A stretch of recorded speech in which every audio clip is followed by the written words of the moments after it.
en 678. ¿La paradoja del Bicentenario o la metáfora del Bicentenario? La Europa mediterránea nos pide recetas.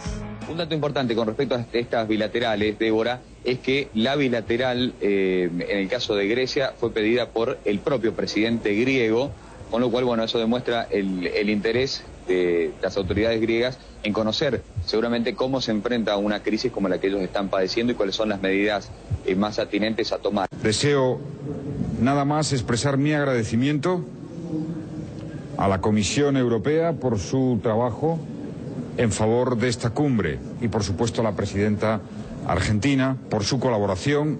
Es siempre una militante de la causa latinoamericana y de una militante España y su relación con la Unión Europea. Eso tiene un alto valor para nuestro país, tiene un alto valor para la Unión Europea. Estoy muy agradecido.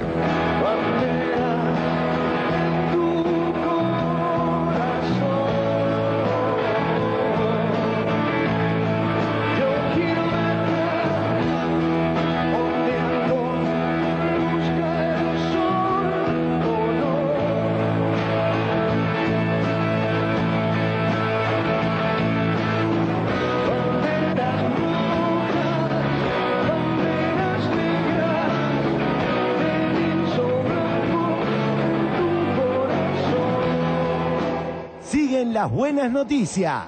Vamos a hablar de este fin de semana largo. Está todo reservado. Los pasajes en avión y en micro, con las tarifas más económicas, ya no quedan. Más de 2 millones de argentinos viajarán por nuestro país, motivados, claro, por el fin de semana largo del Bicentenario. Y hemos notado un incremento importante. Y ya no quedan pasajes en cama, no hay más boletos en coche cama. Hablamos de un crecimiento de entre un 13 y un 14% aproximado. Tenemos un sueño posible. La Argentina, no hablo de la pobreza, el hambre sigue bajando lentamente por tanta gente que trabaja cerca de los más pobres. El hambre sigue bajando.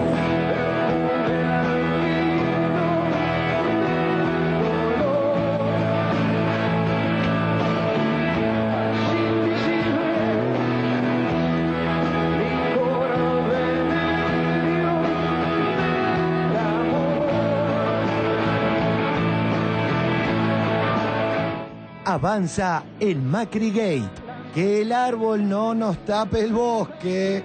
Sin embargo, usted no conocía que el Fino Palacios tenía una mini pyme de escuchas, y usted considera que una explicación adecuada ante la ciudadanía es decir que nada más fue un error. Bueno, el ministro de Ambiente y Espacio Público, Diego Santilli, con el jefe de gobierno, Mauricio Macri, están inaugurando esta temporada de poda de invierno del año 2010, ¿así?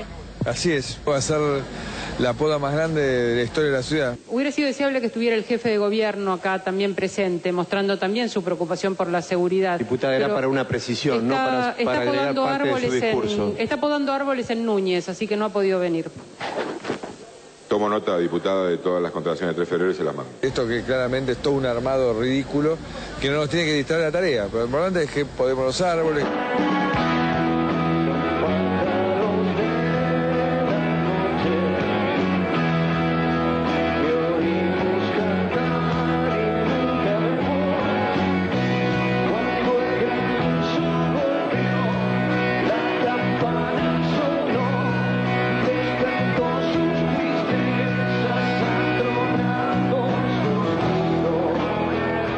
Más buenas noticias. Pino estaría volviendo. Una seria interpelación, vuelvo a repetir, no solamente al señor Montenegro, sino al jefe de gobierno. Quiero agregar, finalmente, la sorpresa de nuestro espacio frente a sectores de la oposición que han ignorado todos estos hechos y han salido en respaldo solidario con el jefe del gobierno como si fuera víctima de una conspiración. Merece una interpelación y una explicación muy seria.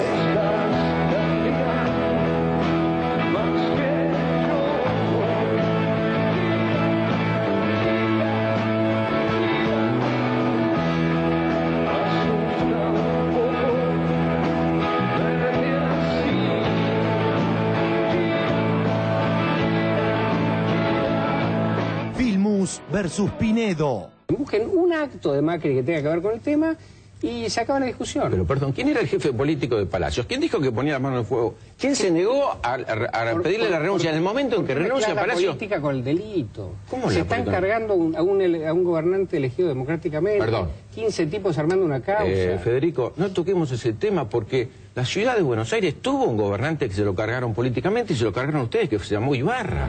El efecto Carótida sin límites. El gran público está totalmente afuera de esta discusión. Hay más desacuerdo con el gobierno en la televisión que en la calle. Sí, de eso no cabe duda. Y yo te digo, yo hace un año nunca te hubiera dicho Kirchner puede ganar. Kirchner estaba en retirada. Yo hoy te digo, Kirchner gana una elección. ¿Vos crees? Sí, yo creo. Cuando Kirchner plantea la posibilidad de ganar con 40% más un voto y 10% de diferencia... Ese es el escenario de hoy, de Kirchner. Pero que ese escenario es un escenario, digamos, a ver, razonable, es un escenario probable.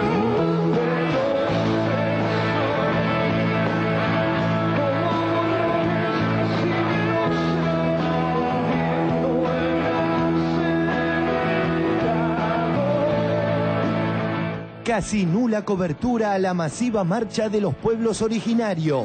Sin explotación a los minerales, la verdad que queremos vivir en un mundo mejor, ¿no? La finísima ironía de Fernán Mirás careció de rebote mediático. 678, ¿cuánto mide? ¿Qué sé yo? No sé.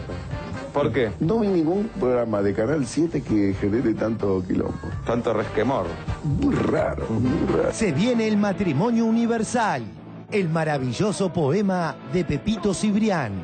Y matan como maricas al amor por pervertido y ciegan los ojos niños y así no verán maricas. Maricas que me marican por mariquear, fantasías que tildan de mariconas por no encontrarle sentido. Pelotones mariquitas que destrozan maricones. El corazón de este hombre con dignidad de marica. Tiren al centro marica, que dio a luz obras maricas, y traten de que al hacerlo me olvide un mundo marica.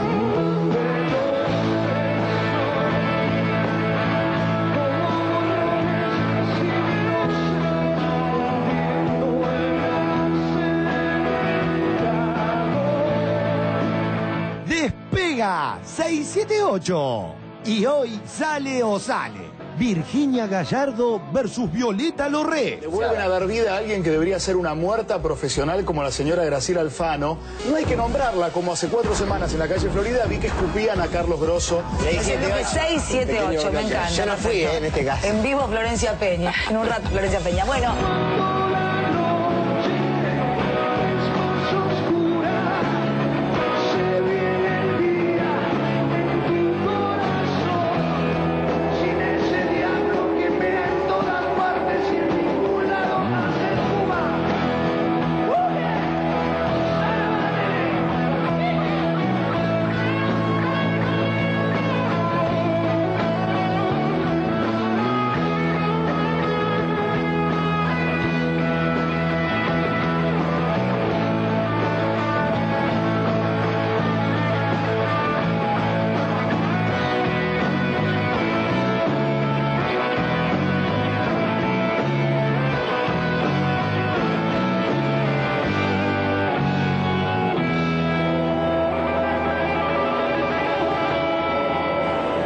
Por ahí algunos jugando a que el viaje de los redondos se termina.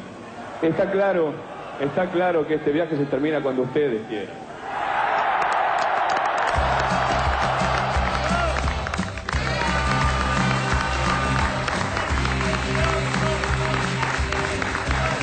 Muy buenas noches. Muy buenas noches. ¿Cómo les va? Bienvenidos a 678, ustedes saben, durante 1 hora y media los acompañamos en este habitual resumen crítico de lo que ocurre en los medios en la República Argentina. Estimados colegas, muy buenas noches, ¿cómo andan ustedes? ¿Todos bien? Buenas noches. Me alegro. Está bien, pero hay que saludarse también en televisión, diría la Chiqui. Dice varias cosas más que las mostramos, gracias a Dios. ¿Aprendiste lo de ayer de los gorilas? Sí, lo tengo clarísimo, sí. Mirá que... Me cuesta un poco. Mirá que puedo contar una historia más profunda que la que conté ayer. Y podemos hacerlo tal vez. Tal vez en algún momento me lo preguntás. Muy bien, hoy está con nosotros un gran cineasta, fundador, entre otras cosas, del grupo Cine y Liberación, director de cine, escritor, el señor Octavio Getino. ¿Qué tal, Octavio? Bienvenido, Muchas gracias por venir. También está con nosotros recién llegadito de la legislatura porteña, el legislador por Nuevo Encuentro, Gonzalo Ruanova. ¿Cómo te va, Gonzalo? Bienvenido. Gracias. Recién llegadito porque estuviste participando en la interpelación a Montenegro, que todavía sigue, además. Sí, ¿no? Sí, que me vine un minutito para contarle a todos cómo viene esta situación, pero todavía está en curso la interpelación. Ya estamos como a las 5 o 6 horas, ¿no? 6 horas, sí, exactamente. Miércoles. Bueno, vamos con el primer tema. Tiene que ver exactamente con el día de Macri. Mientras se llevó a cabo esta interpelación, o se lleva a cabo esta interpelación en la legislatura porteña, Macri salió a podar árboles. Lo vemos. Escuchas ilegales. Macri cada día más complicado. Usted, señor ministro, y el gobierno al que usted pertenece, mintió, escondió información, ocultó, confundió para proteger a la asociación ilícita que estaba dentro del gobierno. Que el árbol no nos tape el bosque. Y no es una metáfora. Mientras la legislatura porteña hoy interpelaba a Montenegro, Macri se iba por las ramas. Sin embargo, usted no conocía que el Fino Palacios tenía una mini pyme de escuchas, y así todo no lo conocía, procesado y preso por las escuchas ilegales, y usted considera que una explicación adecuada ante la ciudadanía es decir que nada más fue un error. Bueno, el ministro de Ambiente y Espacio Público, Diego Santini, con el jefe de gobierno, Mauricio Macri, están inaugurando esta temporada de poda de invierno del año 2010, ¿así? Así es, va a ser la poda más grande de la historia de la ciudad. Hubiera sido deseable que estuviera el jefe de gobierno acá también presente, mostrando también su preocupación por la seguridad. Diputada, era para una precisión, no para agregar parte de su discurso. Está podando árboles en Núñez, así que no ha podido venir. Tomo nota, diputada, de todas las contrataciones de 3 de febrero y se las mando. Es la legislatura porteña, bueno, en este momento está Montenegro haciendo su presentación, y la oposición política de la ciudad ha pedido que se presente espontáneamente usted a dar explicaciones por el tema de las escuchas. ¿Cuál es su opinión? No se preocupen, que información sobra, si hay buena fe y ganas de leer los papeles, leer las evidencias de esto que claramente es todo un armado ridículo, que no nos tiene que distraer la tarea. Pero lo importante es que podemos los árboles, que no nos tiene que distraer la tarea. Pero lo importante es que podemos los árboles. Otra frase desafortunada. Después de... Los trapitos, los limpiavidrios, son gente circulando con ganzúas, con fierros. El tema de la cárcel a mí no me parece que sea el tema de la solución. Me parece que hay que ir a buscar soluciones más profundas para que efectivamente lo que aparezca sea una solución. ¿Usted que quiere que los matemos directamente? No entiendo. ¿Usted que quiere que los matemos directamente? No entiendo. No, ¿cómo los matemos? Estoy diciendo que no. No, estoy diciendo... Luego de... Lo escuché a Macri ayer en un programa de televisión criticarlo a Burstein y decirle, pero si en realidad no murió en la AMIA su mujer, sino su ex mujer. ¿Burstein cree que Puerta tiene que ver con vos, con lo de Misiones? No, pero es un ridículo. Las cosas que dice ese muchacho son un ridículo. Aparte, me encantaría saber quién es ese señor, de qué trabajó todos estos años, de qué vive, de qué vive. Mataron a la mujer en la AMIA, ¿no? La ex, ¿qué tiene que ver? Es la ex mujer. Bueno, era la ex mujer. ¿Y eso qué es? ¿Un título de qué? ¿Es un título de qué? Nada. ¿El título de qué? Por favor. ¿Título de qué? A continuación de... Lo va a procesar el juez. Vamos a esperar. Yo le dije un montón de cosas y él no tuvo nada con qué rebatirlas, al menos durante 6 horas. No sé cuál será el problema que tiene Ollarvide. Hay uno que tiene una denuncia en el Consejo de la Magistratura. ¿Qué denuncia tiene en el Consejo de la Magistratura? No sé, pero bueno, me dijo el presidente del Partido Radical, Ernesto Sanz, que tiene una denuncia. ¿Qué denuncia tiene en el Consejo de la Magistratura? No sé, pero bueno, me dijo el presidente del Partido Radical, Ernesto Sanz, que tiene una denuncia. Va a asumir ahora cuando vuelva de viaje, cuando termine la policía, va a asumir Bursaco, ¿no es cierto? ¿Sí? Como jefe. ¿Usted sabía que trabajó para la CID en la época de la Alianza? No sabía. ¿Usted sabía que trabajó para la CID en la época de la Alianza? No sabía. Llega. Están saliendo, ¿eh? Y ahora sí, a recaudar, vamos, a recaudar. Vio que siempre el GPS dice doble a la izquierda, hacia la mente española. ¿Verdad que la sacaron y lo pusieron a la reta para que tenga una utilidad en el gobierno? Decirle... La reta labura como un negro, ¿qué me estás diciendo? La reta labura como un negro, ¿qué me estás diciendo? Por la reta. Como un negro, suena feo eso, viene el mundial, ¿eh? Labura como un pelado feo. Dime quién te defiende. Viste que Macri no se sabe si puede inaugurar el Colón. ¿Por qué? Porque lo meten preso. No lo van a meter preso, tiene inmunidad. Salió en todos lados, Susana. No puede meterlo preso, ese jefe de gobierno es inmune. ¿Qué inmune? ¿Qué quiere decir inmune? Que no lo pueden meter preso, abuela, porque tiene un cargo muy importante. Pero si salió en los diarios, lo agarró. Fue proceso. O Yarvide, Sí, Yarvide, le pero hizo fue... por las que se escucha telefónica. ¿Él a quién escuchaba, Al Susana? cuñado, parece. Y por escuchar al cuñado lo van a meter preso. Bueno, no sé, vio que este país es así. El cuñado es de él puede hacer lo que se le dé la gana por con el supuesto, cuñado, yo pienso lo mismo. El cuñado es de él puede hacer lo que se le dé la gana Por con el supuesto, cuñado, yo pienso lo mismo, pero qué sé yo. Ay, qué miedo, Dios mío. No sé. Pino estaría volviendo. En efecto, esta mañana Pino Solanas y Claudio Lozano daban una conferencia de prensa que los reposicionaba políticamente. Vean esta paradoja. Mientras el canal de Narváez transmitía el evento, la emisora de Mañeto optaba por temáticas más relevantes. Una seria interpelación, vuelvo a repetir, no solamente al señor Montenegro, sino al jefe de gobierno. Quiero agregar, finalmente, la sorpresa de nuestro espacio frente a sectores de la oposición que han ignorado todos estos hechos y han salido en respaldo solidario con el jefe del gobierno como si fuera víctima de una conspiración. Merece una interpelación y una explicación muy seria. Dejo la palabra acá a mis compañeros. Lo que la ciudad de Buenos Aires y sus ciudadanos requerirían. Enseguida regresamos a la legislatura porteña. Vamos a hablar ahora del pronóstico del tiempo.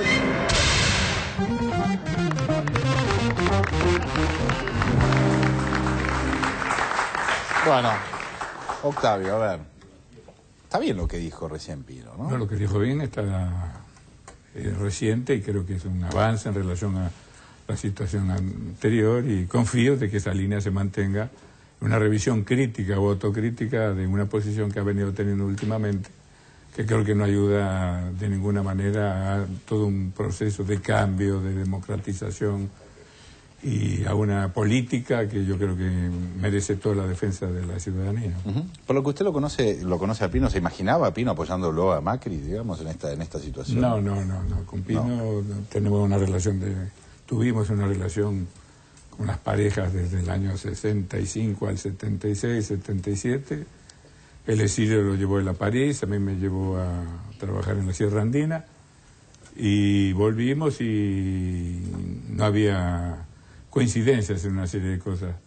Sin embargo, yo respeto sus ideas, su planteamiento ideológico. Lo que ya entra en desacuerdo, uno con él, es en cuanto quiere bajar esas ideas al plano de la política. El plano de la política es hacer posible lo deseable. Las ideas es lo deseable, es la utopía, el programa. Ahí podemos coincidir casi todos los argentinos. Pero la política supone construir, gestionar y en términos más o menos de cambio. Y esto supone también pensar o repensar si alguien que viene de toda una experiencia ideológica, teórica, programática y demás, está en condiciones de aplicar todo eso en el plano de los cambios, de la institucionalización. No conozco prácticamente casi ningún intelectual en el mundo que haya bajado de las ideas al plano de la operatividad y haya tenido éxito, ni en otra parte del mundo ni acá en el país. Entonces me parece que si él se replantea toda una visión ideológica... Pero Pino tiene éxito, Octavio. O sea, la gente lo votó, digamos, tiene una presencia política importante. Probablemente uno no esté de acuerdo, sí o no, depende... No, yo no digo que no tenga éxito. Pino tiene éxito en ciertos sectores. Pienso en la gente joven que está descreída de las instituciones políticas, de los discursos tradicionales. En algún sector del peronismo lo ha tenido. Va a decir que hay un sector independiente de la ciudadanía que entre las opciones políticas que hay Pino puede aparecer, pero este tipo de figuras, tipo Pino, que yo lo respeto en ese sentido, han existido. Palacio fue el primer diputado socialista de toda América Latina y no pasó nada. Zamora hace unos años estaba también apareciendo como una especie de mito de la política. Lacarrió en determinado momento también. Pino, para mantenerse, yo creo que lo que tiene que hacer, y yo le deseo el mejor de los éxitos en ese sentido, aunque me da vergüenza ajena todo lo que él está haciendo a veces con los medios de comunicación, con Grondona y con todo esto, es en replantearse, volver a los principios de una ideología, de una política nacional popular latinoamericanista, que creo que Pino la tiene, y ver cómo eso lo engarza en una realidad que de alguna manera necesita de esos aportes para el cambio. Pero si mantiene toda esa situación y no la cambia, la que vino manteniendo en los últimos meses, creo que se le puede transformar en un boomerang, y Pino no es tonto en ese sentido. Ojalá vaya recogiendo barriletes, como podemos decir, y vaya viendo de que los aliados de él no son eso con lo que le dan cámara, le den títulos en los diarios, sino que los aliados están hoy en día en un proceso de asociación, de concertación, y que es en ese sentido donde yo creo que más podríamos contribuir todos en este sentido. Vamos a volver seguramente sobre el tema de Pino por la canción que teníamos, Pino de Volvé, que la escribió el otro día Barragán. Gonzalo, te quiero preguntar cómo viste la situación hoy a la tarde. A ver, hoy lo que me parece, y a la altura de la situación que estamos, es que cuando uno escucha los relatos de justificación del jefe de gobierno y el jefe de gobierno nos dice: yo a esta gente no la conocía, tengo 120.000 empleados, es imposible que yo pudiera conocer qué hacían, uno en alguna situación empieza a evaluar ese discurso y dice: a ver, ¿qué nos dice Macri? Ahora, cuando ve uno cómo respondió Macri ante esta situación, o sea, un jefe de gobierno que se siente traicionado, defraudado por los funcionarios que él designa, ¿qué hace? Los echa, los denuncia judicialmente, abre sumarios. Ahora, nada de esto ocurrió. Yo digo que me parece que la respuesta política del jefe de gobierno ante una situación grave, ante una causa que cada día traía nuevos testimonios y nuevas situaciones que la ponían más conflictiva, no fue una respuesta adecuada al lugar que él ocupa. Él debería haberle pedido la renuncia a sus ministros, él debería haber pedido la renuncia a Ciro James, y ellos no se fueron porque Macri les pidió la renuncia. Ellos se fueron en un camión celular detenidos a Marcos Paz. Entonces lo que uno evalúa cuando van a la legislatura es esa responsabilidad política, y en esa responsabilidad política Macri no nos devolvió nada. Claramente. Lo de la poda es tu match, ¿eh? A mí me gustó el chiste. Es una frase digna del jardín. No podemos no mencionar. No, me gustó mucho el chiste que se fue por las ramas también. Porque realmente... Pero es interesante lo que está marcando ahí, porque de algún modo tiene coherencia con el ninguneo, el relativismo que él le da a la causa. Claro. Él está jugando a que no tiene importancia. Podría salir tomando sol con una sombrilla en una playa, con el mismo concepto. Está ninguneando. La poda de los Ares podría decir: vamos a lanzar pajaritos al viento. Sí. Este tipo de cosas es muy interesante. ¿A dónde apunta ese discurso? Porque a nosotros ese discurso nos parece absurdo, digamos, contrafáctico, si querés. ¿Por qué insiste, los asesores, en que él siga en esa tesitura, en esa posición? No lo sé. Eso me parece como una insistencia de videopolítica contra política. Claro, pero es curioso porque él hace una reivindicación del funcionamiento institucional del país. Esa es la contradicción más importante de Macri. Él todo el tiempo está hablando de que el kirchnerismo... Es Sarasasasa. Está bien, pero lo interesante es que ese Sarasasasa lo tenemos plasmado ahora claramente, porque hay una reivindicación todo el tiempo de que el kirchnerismo, de que el Kirchner no respeta las instituciones, el funcionamiento institucional, etcétera, etcétera. Y cuando esa misma institución está en funcionamiento, afectando algunos intereses del jefe de gobierno, plantea que en realidad la institución no sirve. Y eso me parece que es lo interesante hoy para ver en la política, cómo el discurso se moldea muy claramente. Igual, a mí me impresionó mucho este chiste entre Susana y Gasalla, ¿no? Donde ella dice: bueno, pero el cuñado es suyo. Y yo creo que esa es la actitud de él, ¿no? Sí. Los negros son míos, la calle es mía, los árboles son míos, la seguridad es mía, la salud es mía, la educación es mía. El espía es mío. ¿Qué se vienen a meter? Claro. No, ahí las escuchas son de otros. Sí, los escuchados son otros. Ahora me pareció interesante lo que decías respecto de Pino, ¿no? Porque acá hemos objetado, cada uno ha observado a su manera, y ¿Sabés qué te propongo, Orlando? Porque vamos a tener ahora la canción sobre el pino y cuando volvemos a tocar el tema de Pino Solanas. Si querés me voy. No, por cierto, a mí me parece... No, ¿sabés por qué? Porque te vi cuando estaba hablando Octavio del tema de Pino Solanas y sé que a vos te interesa particularmente. Entonces, para darle el espacio apropiado, vamos a escuchar ahora la canción de Barragán, Pino Volvé, y después lo discutimos. Con 3 o 4 reuniones más que tengamos con Pino... ¿Qué usted dice, que lo sacamos de centro derecha? No, de centro derecha no, pero nos digamos... Yo me siento menos lejos que antes de Pino. La verdad que es así. Yo me siento menos lejos que antes de Pino. La verdad que es así. Pino devolve los votos de esos que creyeron en vos. No quieren que se los repartas al PRO. Pino su poco pillo. Por mirarte el pupo el grupo te tiene en el bolsillo. Pino devolve los votos progres y algunos del PC. Ya sé que sos de la franja ABC, pero esa gente cheta no le gusta que andes con los de la memoria completa. Devolve, Pino, todos esos votos que suman por otros a Dualde y Azar. Y aunque estés lejos de tu modelo agrario, todavía estás a tiempo de ser revolucionario. Pino, devolve los votos que vos te llevaste de turba, que los partidos que se llaman Consum fueron a Barrio Norte. Victoria, donde hoy es donde le perfil y no le monte. Pino, devolver tu voto se están en Orsay con Televimán. Tu gol te lo festejan en Clarín. Nos acusas de facho. Y con tu voto que eran postas del Cati se limpia la bosta. Devolve, Pino, tu voto de izquierda, no sea que pierda la marxistidad. No será fácil, tu zurdo es muy burdo, te da besos rondona, el colmo del absurdo. Devolve, Pino, te piden tus votos, prefieren al croto que nadie votó. Ellos miran y ven otra cosa, es escandalosa tu nueva visión. Tus votantes no piensan ni creen como vos que Cristina es más mala que Menem.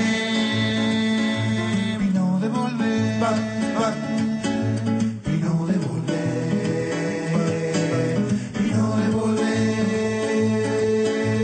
Pino devolver, Pino devolver. Con 3 o 4 reuniones más que tengamos con Pino... ¿Qué usted dice, que lo sacamos de centro derecha? Todo esto es muy escandaloso.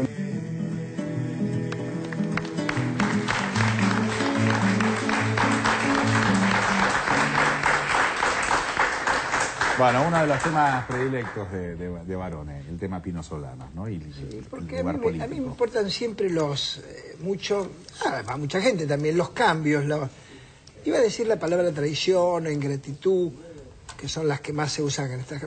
Pero me parece que hay espejos demasiado abismales, porque que cambie un político menor, que no tiene trascendencia mediática o popular, a lo mejor es algo relativo. Hubo cambios, esto que se llama transfugismo en política, pero en el caso de Solanas, no me gusta llamarle Pino porque me da una familiaridad que el discurso no tiene, y me parece que Solanas tuvo un cambio, digamos, muy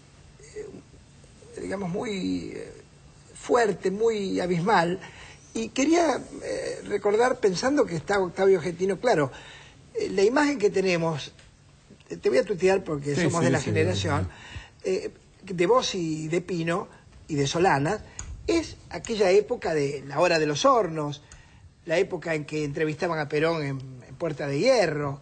Es decir, esa es un caldo de resistencia peronista muy fuerte que a toda la gente que tiene nuestra generación, incluso antes, repercute muy fuertemente.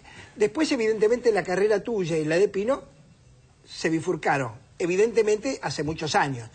Yo he leído un artículo tuyo, creo que hace un año o dos, no, en la época de las elecciones de Cristina Fernández, sobre el conflicto agrario. Sí. Una posición tuya, por supuesto, en contra de la mesa de enlace, de todo eso. Contrariamente a la posición de Solanas, que Lozano votó con el campo. Entonces, es evidentemente que no tiene nada que ver aquel Octavio Getino y aquel Solanas. Getino probablemente tenga que ver con el de hoy porque evidentemente, pero no Solanas. A ver, Octavio. No, yo pienso que eso puede ser común en grupos políticos, grupos culturales, en parejas, en matrimonios, ¿no es cierto? Con Pino empezamos a trabajar conjuntamente en el año 65. Trabajamos con diferencias, tensiones. Él venía del Partido Comunista, yo venía, que había roto ya con toda la estructura comunista, yo venía primero de un trosco peronismo y después del peronismo, y coincidimos en una tarea que para mí fue muy valiosa, que tuvo una incidencia política quizás más importante que la que Pino puede tener hoy en día si se quiere meter en la política, en ese momento. Y no éramos Pino y yo solo, empezamos, pero luego se sumó Gerardo Vallejo, Nemesio Juárez, en Bar del Cádiz. Lo que se llamó el cine de la liberación, ¿no es cierto? Sí, grupos de cine de liberación. Había una coordinadora de cine de liberación en todo el país. Pino trabajaba más en el exterior con la difusión de la obra, nosotros creando toda una estructura para la difusión a nivel popular de lo que era esa película, que yo creo que marcó una época, lo digo humildemente. En ese sentido, esas coincidencias se mantuvieron hasta el 73, 74, ya empezaron los problemas, porque era Isabelita, yo había estado en el ente de calificación cinematográfica, tratando de liquidar todo lo que era la censura. Pino empezaba Los Hijos de Fierro, yo estrenaba en Roma, en la televisión italiana, mi película El Familiar. Una época muy dura y donde las amenazas de muerte entraban por debajo de la puerta, escritas o llamadas telefónicas. Octavio, a Gerardo Vallejo le pusieron una bomba, le volaron la casa. Bueno, ¿se refirió Perón alguna vez a Pino Solanas? ¿Dijo algo alguna vez respecto de lo que pensaba él de Pino Solanas? No, en términos así personales, directos, no. Yo creo que las dos únicas cartas que escribió Perón, que yo las hablé con él, es una que me dirigió a mí en relación a todo el proyecto que tenemos con las películas de Perón, los documentales, y una carta que yo le dije, diríjasela no al grupo Cine Liberación, sino a los grupos de Cine Liberación, como una especie de reconocimiento a lo que se estaba haciendo. Fue una época que no la entro a contar porque no es el momento, ni hay tiempo para hacerlo, pero donde sí coincidimos mucho y después vino, yo tuve que escapar a una redada y salvé la vida. Al mes siguiente salí del país, a la semana que lo secuestraron a Raimundo Gleiser, un cineasta de otra corriente política, me vinieron a buscar a mí. Y al mes yo tuve que salir hacia Lima, Gerardo Vallejo se había ido a Panamá de Torrijos y Pino se fue a París. Nos volvimos a encontrar en un festival de cine en Benalmádena, en Francia, el año siguiente, porque nos acosaban de la derecha y de la izquierda. Éramos peronistas, en el exterior el peronismo no se lo entiende nada. La izquierda decíamos que habíamos estado con peronismo y el peronismo era fascismo. Y desde la derecha nos dan porque nosotros éramos trotskistas, comunistas, y eso era la situación. Y fue el momento donde dejamos de vernos. Pino trató de que yo siguiese, me pasase a trabajar con él en Perú, en Francia. No quise ir a Francia, ahí empezaron un poco los desencuentros. Y después yo pasé a México, estuve 6 años más en México, empecé en las tareas de investigación relacionadas con la economía del cine, las industrias culturales y demás. Y volvimos a encontrarnos acá. La última vez que trabajé con Pino fue tratar de hacer el armado, un video de la revolución justicialista y de actualización política doctrinaria, que me consultó, yo le dije lo que había que hacer, pensé que era para una difusión acá, cuando me lo dijo, y después creo que fue para venderlo en Europa, y bueno, y aparecieron todas estas diferencias, donde yo creo que los documentales que él hizo tienen cosas meritorias, los documentales de crítica, denuncia, de todo un proceso. Y se metió en la política en términos que no se había metido nunca. Antes nos metíamos en la política desde la cultura, desde el cine, desde la ideología, diríamos. Pero meterse en la política es un desafío. La política tiene su lógica, sus reglas, sus pautas y tienes que atenerte a ellas. No es decir lo que tú quieres, sino ver con quién estás haciéndolo para tratar de desarrollar un trabajo conjunto. Y ahí aparecieron las diferencias. Pero en relación al Pino y en los medios, Pino recuerda cuando Neustadt y Blackie pasaron fragmentos de la película de Perón diciendo que lo habían hecho ellos y que lo estaban haciendo directamente en vivo y en directo a Madrid. Y Neustadt decía acá, No sabía le nada de hacía eso. la pregunta a Perón como si se la estuviese haciendo en ese momento. Eso lo estaba en Canal 9, está registrado. No sabía que Y había Perón pasado aparecía eso. con saco y corbata y a los 3 minutos le hacía otra pregunta y Perón aparecía con guayabera debajo de los árboles. Eso estaba. Y Pino me llama a casa y me dice, ¿qué está pasando acá? ¿Cómo consiguió el material? Y la historia de ese material es como la historia del peronismo, tan complicada y tan confusa que ponerse a indagarla. Estás sería confirmando demasiado con difícil. tu observación, además de la sorpresa que nos da a nosotros, estás confirmando qué es a veces el periodismo. No, ustedes estaban hablando del periodismo, pero hay datos. Cine Liberación fue perseguido para acá desde la derecha.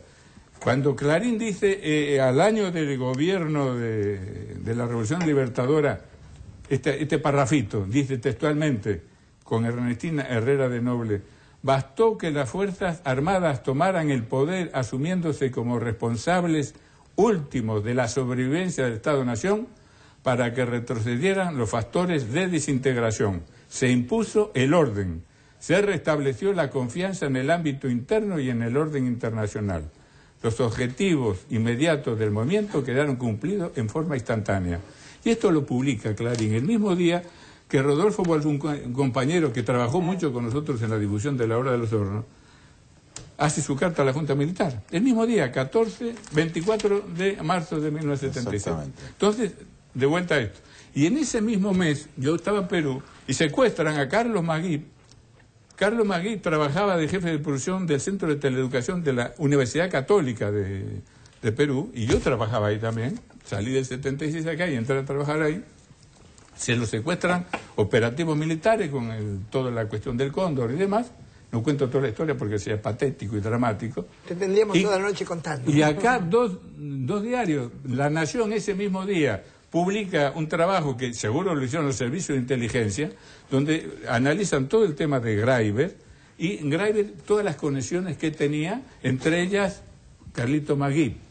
Y gente que la dirige este pseudo periodista que me da vergüenza ajena, que es Chiche Helblum, o le manejaba la redacción, publica en Gente toda una serie de fotografías en 2 páginas, una de las cuales es la de Carlos Magui, tratando de analizar todas las relaciones que tendría Greiber con todo el movimiento subversivo, montonero y demás, y aparece Carlos Magui como el brazo derecho de Greiber en el financiamiento de La Hora de los Hornos y de los grupos. Toda una mentira total.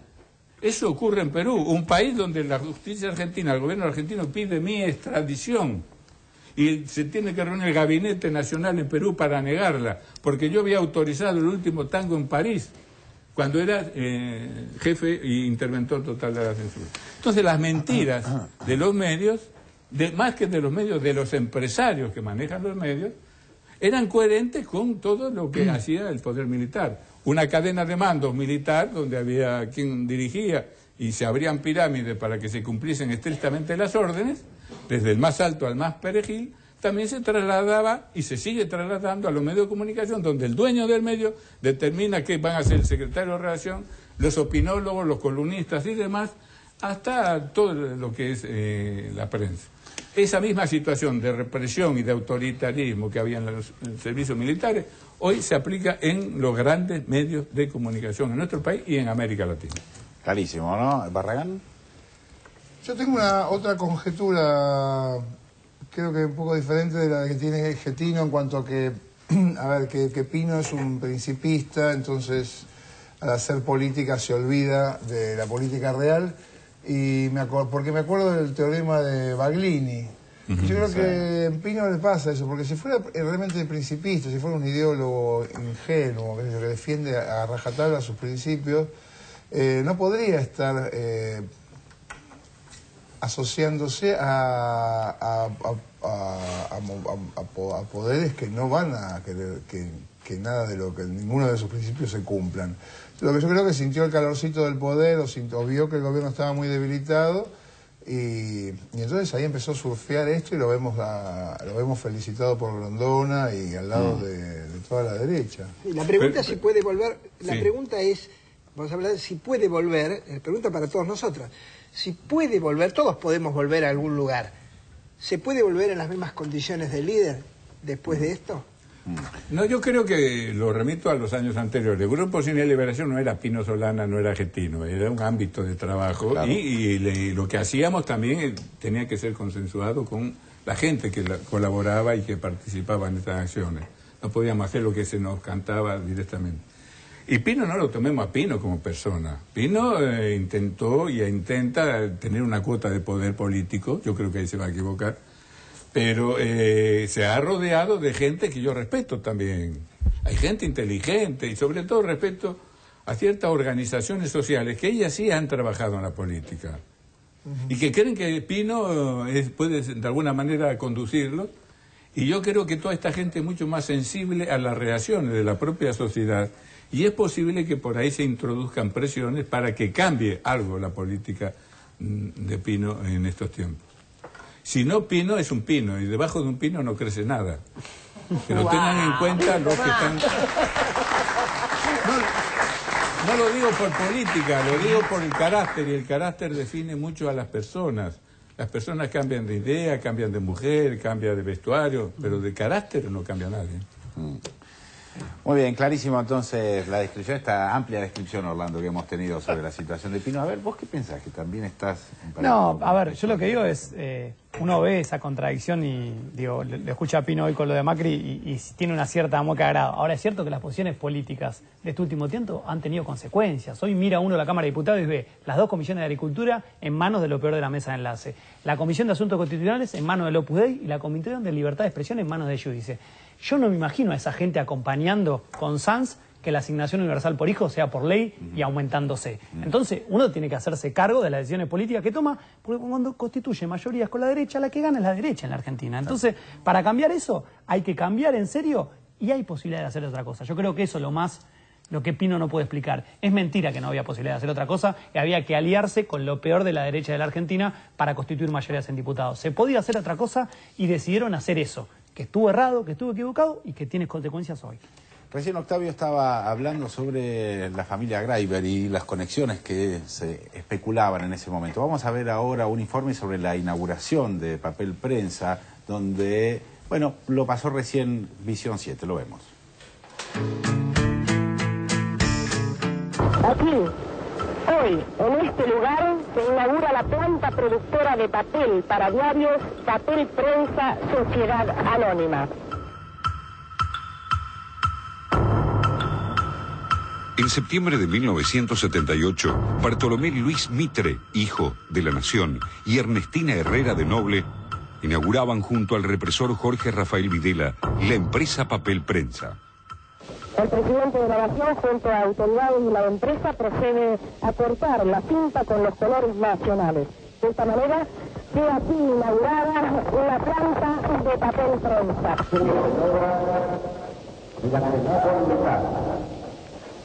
De un grupo de empresarios privados que asociados al Estado argentino, con vocación de argentinos, se encontró a lograr este objetivo que hoy es una realidad. Pero de este grupo privado empresario, yo quisiera destacar la particularidad. 3 grupos empresarios que en realidad conforman la participación privada gruesa.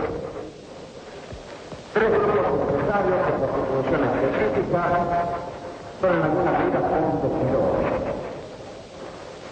Pese a ello, los 3, por un objetivo común, como una sola entidad, hicieron todos los esfuerzos junto con el Estado para lograr ganar este proyecto. Los antecedentes de este gigante político y económico también son turbios y se remontan a fines de los 60. El entonces presidente de facto Juan Carlos Onganía creaba el Fondo para el Desarrollo de la Producción de Papel Prensa y Celulosa con el fin de instalar la primera empresa nacional de papel de diario. En 1971, el gobierno de Agustín Lanusse aprueba el pliego de bases y condiciones. Salen beneficiados el Grupo Civita, Alberto Doretti y Luis Rey, estos dos últimos vinculados con un poderoso banquero, David Greiber. Papel Prensa le pertenecía en un 75% a los Greiber y el resto al Estado Nacional.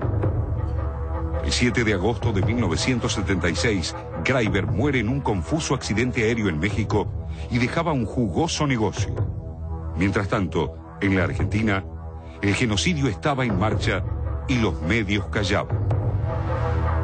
El negocio con la Junta Militar que hicieron los 3 diarios, mejor dicho, que querían hacer con 4 diarios, que era también incluía la prensa, y después me enteré que Gain Zapá no quiso entrar en este negociado oscuro que se hizo, fue que a cambio de no publicar los delitos que se iban a cometer, llámese secuestro, llámese desaparición, a cambio de no publicar nada en los 3 diarios, la Junta Militar le permitía el acceso a papel prensa sin poner un peso.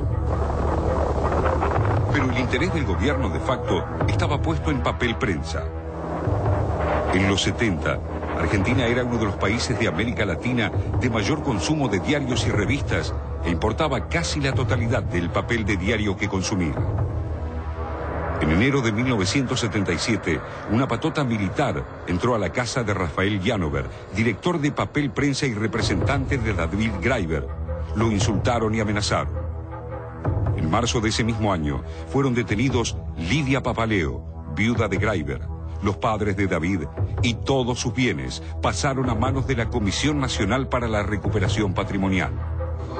Ese mismo día, antes del secuestro, Lidia e Isidoro Graiber se reunieron con representantes legales y algunos miembros de los directorios de Clarín, La Nación y La Razón para resolver el destino de papel prensa. Un mes después, Llanover fue secuestrado. Yo creo que ahí el Grupo Clarín, con La Nación y La Razón, se apoderaron de una empresa estratégica, dejó Clarín de ser un diario para ser un grupo monopólico importante a partir de papel prensa. Papel prensa es el pivote de esta operación importante para Clarín, después el fútbol para apoderarse del resto, cuando tiene medios audiovisuales, para hacer una gran cadena audiovisual. Pero primero está papel prensa, que es una empresa de 5 o 6 mil millones de dólares de cotización en bolsa, no es una empresa cualquiera, que estamos en presencia de un negocio menor y además estratégico. Por eso el Estado desde el primer momento tuvo su participación en papel prensa, que fue ese 28%. Héctor Timerman, actual embajador de Argentina en Estados Unidos, conocedor de esta historia, aseguró que mientras Llanover estaba detenido, los abogados de Clarín y La Nación fueron a ver a su esposa y la presionaron para que entregara las acciones de la empresa. El negocio era redondo. Los 3 diarios de mayor circulación nacional formaban una sociedad con el Estado. El robo se había consumado. Eso es todo lo necesario. Cuando hay objetivos comunes, es fácil, es factible vivir en la unidad a pesar de la diversidad. Y este es el caso concreto. 3 diarios con matices distintos, porque son distintos, asociados en un proyecto común con sentido de nación, concluyen en esta realidad a pesar de su diversidad.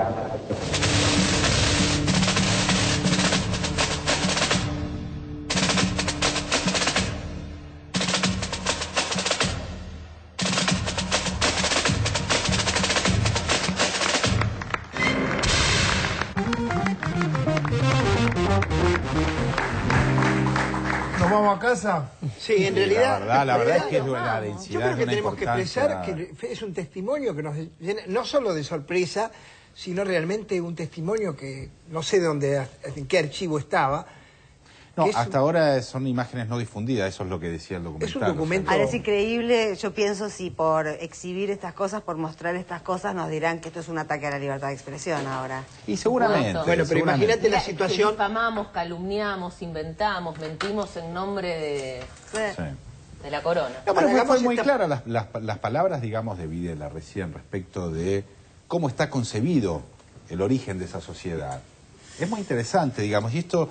probablemente tenga que ver con la búsqueda de una libertad de expresión, o sea, que nosotros conozcamos en qué condiciones el gobierno de ese momento estaba cediendo a la empresa. Es un pecado original, lo que acabamos de ver es un pecado original. Y todos los otros gobiernos callados. Es la génesis de todo, pero es muy interesante pensar, imaginemos este supuesto, que seamos trabajadores, periodistas de esos medios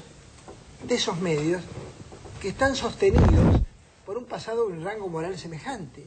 ¿Qué situación es la de un periodista noble, seguramente noble, un profesional noble? ¿Por qué tenemos que pensar lo contrario? Decís ese apellido y me suena todo lo contrario ya. ¿Qué sentimiento te viene en ese momento? Que estás trabajando en esa empresa. Y debe ser muy incómodo, debe ser incómodo. ¿Incómodo? Es una metáfora esa. No sé. Yo me imagino que sí, porque no hay una complicidad.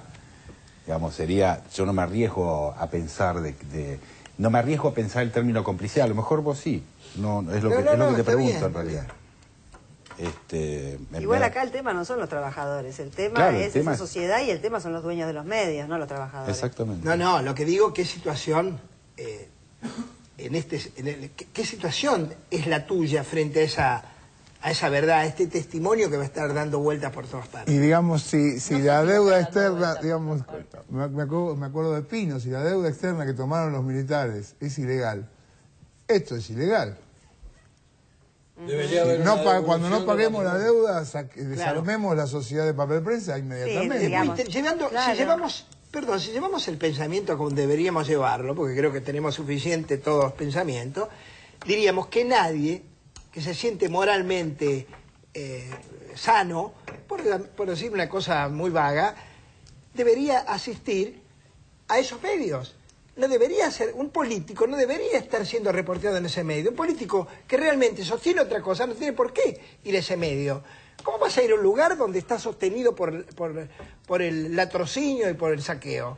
Es una locura. Y además, si una empresa fue obtenida ilegalmente, deberían devolverle a quien corresponde, me parece, de alguna manera, legalmente. ¿Gonzalo? A mí me sorprendió mucho, y lo comentábamos con Orlando, primero escucharlo a Videla hablar de diversidad, ¿no? En la presentación de eso. Y segundo, a hablar de las distintas opiniones de 3 diarios en un momento donde no se podía hablar porque se mataba, se torturaba y se robaban bebés. O sea, en una presentación de una asociación de medios con el Estado, en un momento que lo que menos se podía hacer era hablar, porque te mataban, porque te torturaban y además, porque, como le decía recién Octavio, al que osaba decir eso, o se tenía que ir afuera del país o terminaba encarcelado. La verdad que primero es un documento, y lo decíamos, que te estremece porque nunca uno lo ve, digo, de esa manera tan hecha a carne esta situación.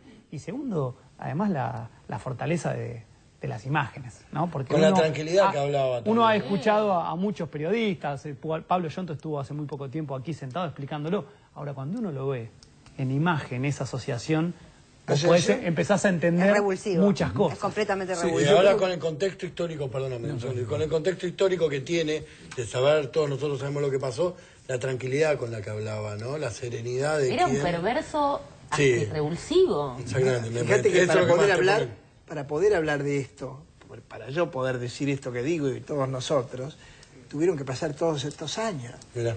¿Para hablar qué? Para mostrar nosotros en un programa de un canal, no para hablar. Hablar es todo.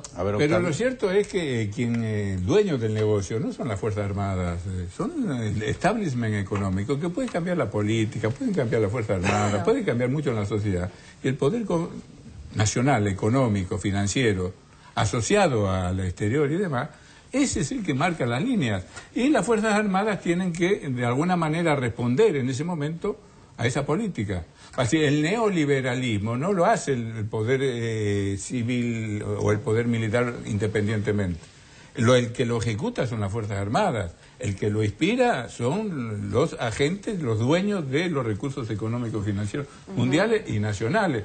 Y los, diríamos, los perejiles, diríamos, en este sentido, fueron las Fuerzas Armadas durante muchos años en nuestro país, donde los sectores de poder económico golpeaban y las Fuerzas Armadas trabajaban. Porque pienso, sospecho, percibo, que si hubo corrupción y plata que se sacó de este país afuera, lo hicieron más en el establishment económico que los militares, y los militares están presos y no hubo una CONADEP para analizar lo que hubo de complicidad y de dirección de todo eso del poder económico. Están todos libres, todos llenos de plata, todos viajando por el mundo, y eso también se traslada a los medios de comunicación. Porque muchos de los ideólogos, de los que promocionaron todo ese proceso neoliberal y de represión y demás, hoy están escribiendo y están en la televisión como si en este país no hubiese pasado nada. No hubo una CONADEP para la sociedad civil en materia de aquellos responsables que fueron tanto o más canallas que las Fuerzas Armadas ejecutando aquello que venía de más arriba. Muy bien, nos vamos al corte, ya volvemos. Ahora todas tus recargas tienen crédito extra. Con Personal, habla más. Recarga 30 pesos y habla por 50 pesos durante 15 días. Personal te conviene.